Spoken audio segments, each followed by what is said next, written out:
This is my 7th season. I started playing when we fell on more of a yearly basis, so I've been playing for 7 years. It's American football, 5-on-5, full contact on asphalt. That's what I like to describe it, short, sweet, to the point. Everything from kickoffs to field goals are made on a unicycle. It's so much fun. It's so much fun. It's probably the most unique sport that exists. And I'm really glad that it's nice and sunny and everything too. And yeah, it's a blast. It's a lot of camaraderie. It's a lot of just fun people having a fun time on Sundays. It's definitely a thing that's been growing into the thing that it's become today. We just kind of come together and, you know, we always come out and put on a good show. On the field, it can get aggressive.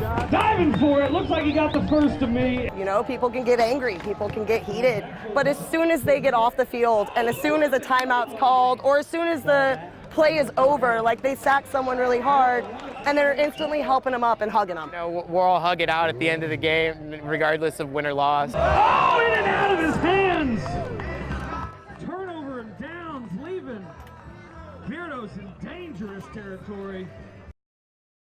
For a Woman We'll Call Brenda, Friday, July 10th, 2015, was supposed to be a fun night out with a girlfriend. I had been going through some things and she thought it'd be a good idea for me to get out and socialize a little bit. Hoping for a carefree evening, they went downtown. Around 11 o'clock, Brenda, who was admittedly intoxicated, decided to go home. Her friends used the rideshare app Lyft for a car. My friend walked me to the car to make sure that I got in with the right person because I had never done that. On the way home, Brenda remembers waking up in a fog, the Lyft driver's face on her chest. And then I passed right back out. The next morning, she realized she had been raped.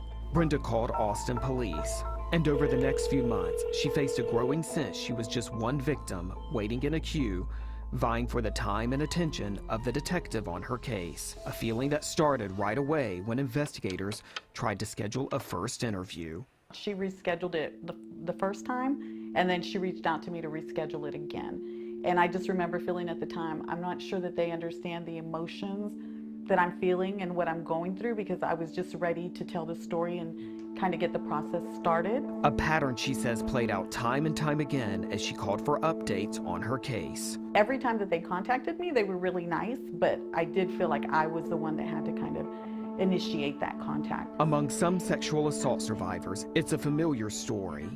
Over the past few months, the issue of how Austin police investigate sexual assaults has become a flashpoint for community debate.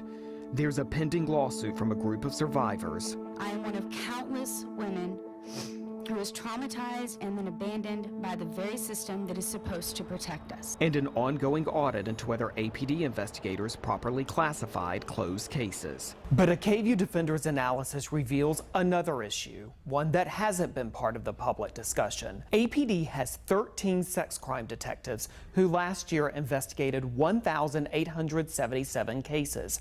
Those cases range from sexual assaults to peeping toms to indecent exposures. If you calculate hours in their work week, our analysis shows that leaves just 10 hours on average to work a single case. The ability to effectively work a sexual assault case in 10 hours, I don't see that. APD Chief Brian Manley says he is concerned that investigators are in a constant race against time. If you don't have enough investigators, then investigators will feel pressured for time, and they may not have enough time to take all of the steps necessary to appropriate that case. Chief Manley says a lack of detectives is an issue across the board for APD.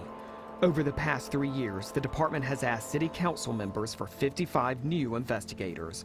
The city gave APD money for just 5. And that there's not enough people in the system to make a difference and to fully investigate. Kelly White, executive director of the nonprofit Safe Alliance, which helps sex crime victims, says many sexual assault survivors express frustration over having to push for investigative attention. It's re-traumatizing. It's easier just to let it go and to just try to get on with my life.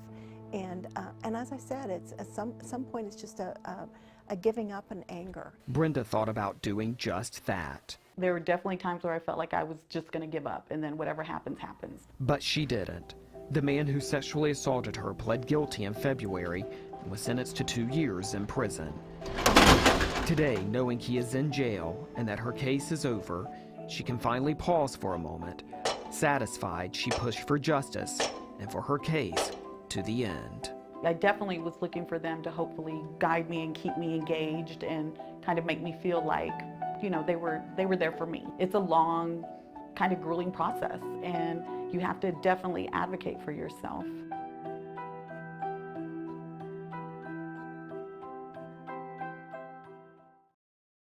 The way you were driving, sir, I'm gonna have to check to make sure you're capable of driving, okay, since you did admit to having something to drink. You're looking at key evidence in DWI cases.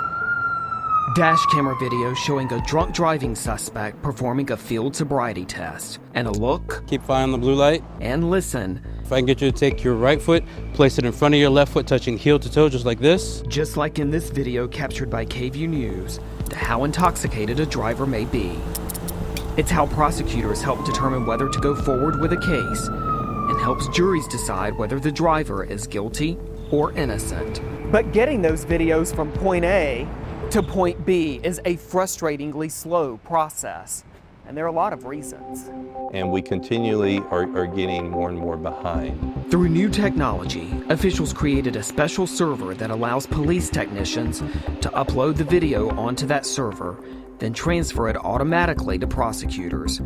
That work still requires a technician to gather and process the evidence. APD Chief of Staff Troy Gay says the number of employees hasn't grown. Now, not only is there a growing amount of dash camera video, there's also an increasing volume of body camera footage. There's more video that we're having to process, and unfortunately with the limited number of our staffing, with the technology limitations, there's just, it's like the perfect storm that has come together. Chief Gay says those technicians housed at APD are working with a slower internet connection, increasing the amount of time it takes to send just one video.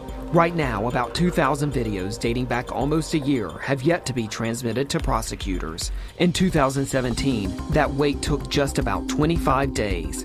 But now, people charged with DWI must wait 10 months before their case is even reviewed. Elizabeth Earle is the presiding Travis County misdemeanor judge. Not having that, it stops justice from going forward. And justice delayed is, of course, justice denied, as we've all heard. And this is a huge issue for the courts. Criminal justice officials say they have been alerting APD to the growing issue of backlogs for months. Now they are all working to address it, which could include hiring more technicians. We've got to come together, find the resources, and get this done. It's not a frill. It's not a, oh, we'd like it. This is absolutely essential to the administration of justice in Travis County.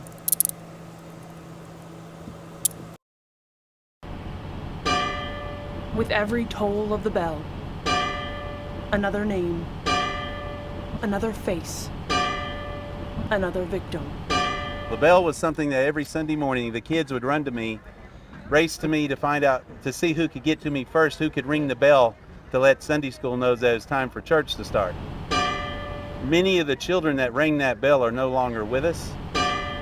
Emily Rose Hill, 11. And for that reason, that bell means more now to me than it did even previous. Each ring reminds the congregation of the 26 members that were killed on November 5th, 2017. 18 months, yes. 18 months that we've been trying to focus on how God's bringing us together, and He has brought the community together and the people together. We are moving forward. Now, there are still highs and lows, but I think even on the lows, we're still climbing. The bell now finds a new home at the top of the tower. Toward the bottom, the words "evil did not win." It's become a theme for the First Baptist Church of Sutherland Springs since the shooting. And that evil's going to continue to lose. Pastor Frank Pomeroy says this building is proof of that. That though we went through hard times and still will go through, that look at that building. That symbolizes the joy of the Lord that comes in the morning. I think that's what it'll do. And survivors say the brand new building did just that on Sunday morning during the dedication. To see the invitation, not only for God and His presence, but to the whole world that these doors are open. And I hope that people can walk out of their house, look to the horizon and say, there's that church. And there was joy in that church, even after all the ugly. Then I can be joyous now as well. Finding solace in a sanctuary that's standing room only. In Sutherland Springs. Molly Oak, KVUE News.